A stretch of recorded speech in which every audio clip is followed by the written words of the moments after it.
Hello, everybody. My name is Mr. Shooksta, and today I'm going to be talking to you about the Holodomor. The Holodomor ties into our genocide symposium. So, the Holodomor happened in the Ukraine from 1932 to 1933. During that time, the Ukraine was part of the Soviet Union. And as we know, the Soviet Union no longer exists. So, the Ukraine exists today as a sovereign nation, and Russia exists as a sovereign nation. Still today, there's animosity between the two countries. Some of that animosity is still remembered from what happened in the Holodomor, and it is seen in even recent events, which we'll discuss here in a moment. All right, so again, this is a form of genocide, and our definition of genocide it is the mass extermination of a whole group of people and an attempt to wipe them out of existence. This genocide in the Holodomor was, in a sense, a forced starvation.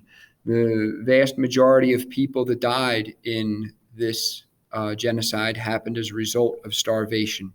So let's try to understand here how some of the recent events and we'll take a look back at the history of the Holodomor.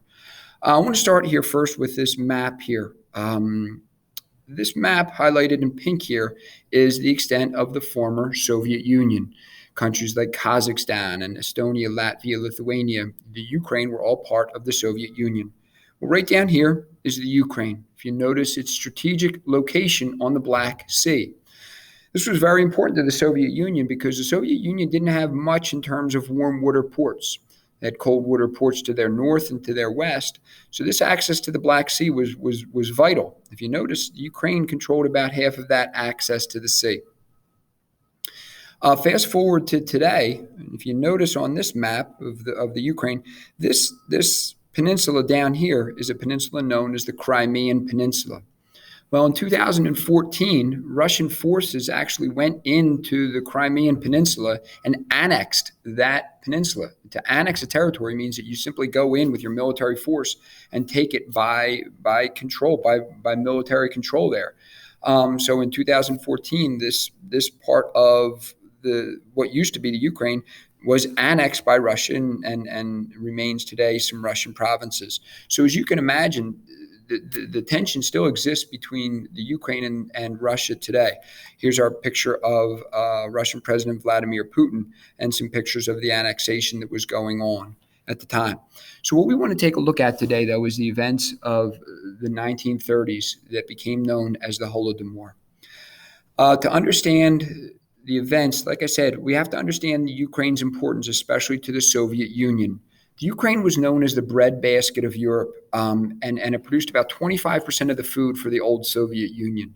If we had to make a comparison in our country, the Ukraine would be the equivalent of Nebraska and Iowa and Illinois and Kansas, what we consider the breadbasket of our country, and its importance in terms of the food that it's produced to feed us. Well, that was what the Ukraine's importance was back at the time of the Soviet Union, and still is today, as we see 1 out of every 4 workers today in the Ukraine is involved in farming. Not only is the Ukraine valuable farmland, but it also has resources such as oil, natural gas, and a pipeline running through it. And as we spoke about, access to the Black Sea.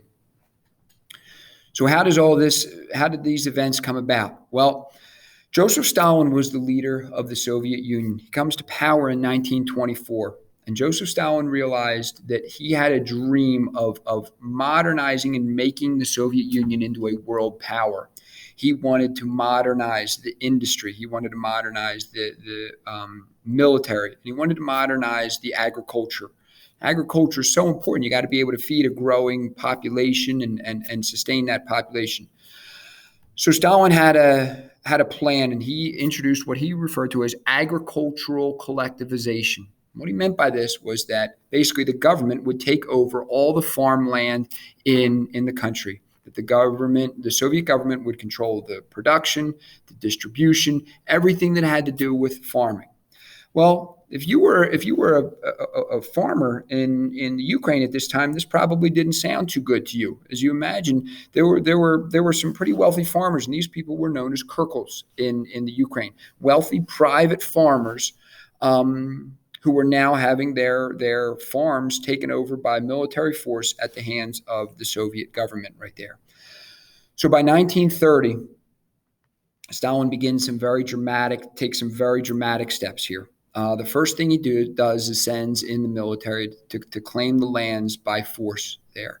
But we're talking about a large territory right there. Some of the Kirkles were simply shipped out to various places throughout the Soviet Union, and their territories and their farms were claimed.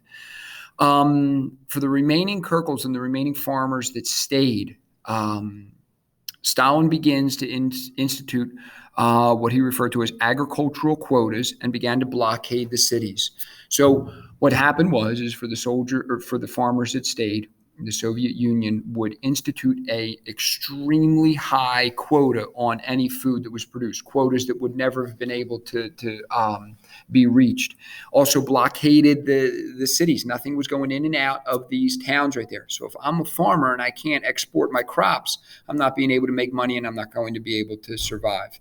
The other thing that happened is that it was because the Soviet government was in charge of the agriculture, Ukrainian farmers were not allowed to keep any of their product for their family. Everything had to go to the government right there. And what the government was simply doing was, in a sense, making it almost illegal for the Ukrainian farmers to feed themselves. And what they began to do was to starve out the farmers. At the height of the Holodomor in the 1930s, it was estimated that about 30,000 people were dying a day. Of those 30,000, a third were children under the age of 10. Here's where you have these different numbers that come across. You have a total of 4 million lives. Some estimates have it as 4 million lives. Some have it as high as 7 million lives lost. And again, I included down at the bottom of the slide, the literal definition of the word Holodomor is death by a forced starvation. All right, so that's a look at what happened in the events of the Holodomor. What I'd like you to do now is invite you to check out some of the individual readings that are linked on this website, along with some of the videos as well, of firsthand accounts of what happened in the Holodomor, and again, some videos that reinforce what we just spoke about here.